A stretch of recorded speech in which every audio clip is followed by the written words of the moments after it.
Welcome to Facts TV News, where everything is true. Man gunned down in Portobello, St. James. The St. James police are investigating the death of a man who was shot and killed along a section of the Portobello Main Road in the parish on Tuesday morning. The deceased has been identified as 22-year-old Amoria Williams, otherwise called Popsy, a laborer of Portobello. About 9:25 a.m., gunshots were reportedly heard coming from a section of the Portobello Main Road, and residents alerted the police. On arrival of the lawmen, Williams was discovered lying on his side along the roadway with multiple gunshot wounds to his upper body. He was transported to the Conroe Regional Hospital, where he was pronounced dead. iProbe launches investigation into inmates escaped from Black River lockup.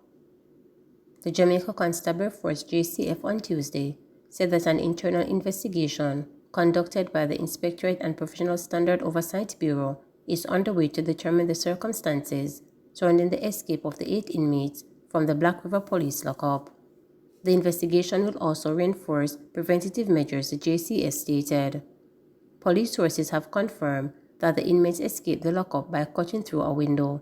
The escapees, who were in custody for serious crimes including murder and aggravated robbery, are now subjects of an intense manhunt. They have been identified as Oral Cole, 31, from Comforthall, Manchester; Richard Brown, 34, from Middle Quarter, St. Elizabeth; Alway Cutchins, 38, from Brighton District, St. Elizabeth; and Dean Simpson, 34, from Turnetop, St. Elizabeth, who were all in custody for robbery with aggravation. The others are Anward Hines, 34, known as Kirky, from Maroontown, St. James, who was facing charges for quadruple murder; Javon Simpson, 25, from Copperwood, St. James; and Kenneth Stewart, 30, from Beacon Hill, St. Catherine, who were both being held for murder; and Demar Williams, 29, from Gravel Heights in Spanish Town, St. Catherine, who was in custody for shooting with intent. The police are urging the public to remain vigilant and to report any sites or information that could lead to the inmates' recapture.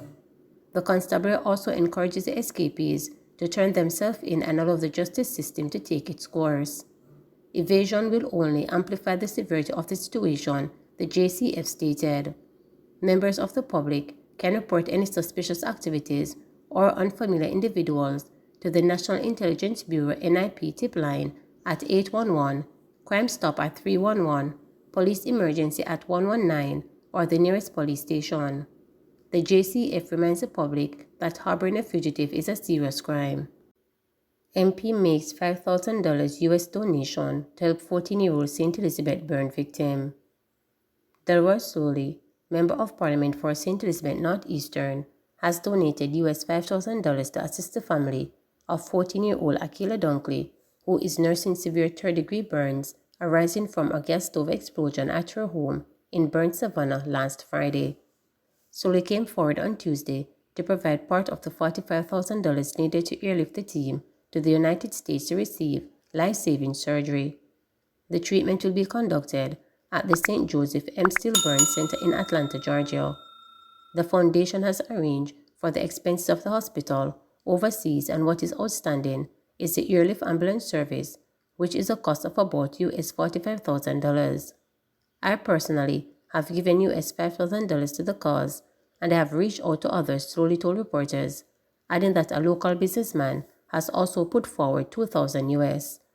So far, US $17,889 have been raised. The donation came following a cry for help from Akila's father, Mr. Dunkley, after he arrived in Jamaica from Philadelphia in the US upon learning what happened to his daughter, who is currently being treated at a local medical facility.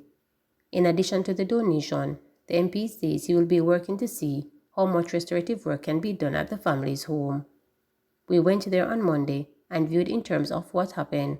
The windows were blown out completely, the ceiling caved in, and the roof was also lifted. It was a good thing it was not a concrete structure, because had it been, then the impact could have been contained completely. The child would have been in a worse state, as it would have been fatal, Soley remarked. According to reports, the Black River High School 7th grade student was in the process of making breakfast last Friday morning when the accident occurred. If you want to assist Akila Dunkley, please contact her father, Mr. Dunkley, at 876-788-1225 or 1267 383-5089. Bank transfer institution, T&W Credit Union, Santa Cruz St. Elizabeth. Name, Rufame Dunkley. Members number 651-7978.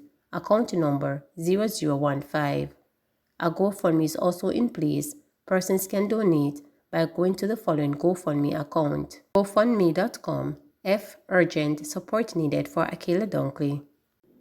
BOJ urges citizens who have encountered difficulties with new banknotes to contact them. The Bank of Jamaica BOJ is urging citizens who have encountered difficulties with the new banknotes to contact the entity. The advisory follows the circulation of a video detailing abnormalities one citizen noted on a banknote. In the 1.5-minute video, the woman expressed that after withdrawing several new banknotes recently, she went to make a purchase with new $1,000 bill received from the automated teller machine and realized that some of the features of the note were missing. Noting that she was unable to make the purchase due to the issue with the banknote, she queried how to address the matter. In response, the BOJ said it has commenced an investigation into the matter. It said anyone who has a similar experience should visit the bank to have the notes tested and replaced if they are deemed genuine. The new banknotes were released last Thursday. Assessments continue at St. Anne's Bay Infant despite impact of fire at school. Students at the St. Anne's Bay Infant School in St. Anne will continue to do their end-of-year assessment despite the institution being impacted by a fire yesterday morning. The Early Childhood Commission (ECC) said school administrators and parents will decide on which students will attend school over the next 3 weeks. End-of-year assessments are being done for 3, 4, and 5 years old. The ECC said arrangements are being made for temporary bathroom facilities to be set up at the school. Additionally, the children will be told to bring their own snack or food, even though they will only be at school for reduced hours. The shortening daily time will continue until closure for summer break in July. The ECC said trauma counseling sessions have already started for some children. Yesterday's morning fire damaged the Brain Builder block, which had 4 classrooms. The fire also damaged a storeroom, bathroom, and kitchen. No one was hurt in the incident. Prime Minister Andrew Holness tables job descriptions for parliamentarians. Prime Minister Andrew Holness yesterday tabled in Parliament the job descriptions for ministers and members of Parliament. It comes amid public outrage about the salary increase recently granted to the Political Directorate and calls for accountability. Mr. Holness noted that the documents will help citizens better understand the roles and responsibilities of ministers and MPs. Madam Speaker, my government is committed to the highest standards of governance for this country. Good governance includes the conduct and performance of our ministers, our members of Parliament, the members of the civil service, and the broader public service. The country must have a clear sense of what is required for parliamentarians and ministers.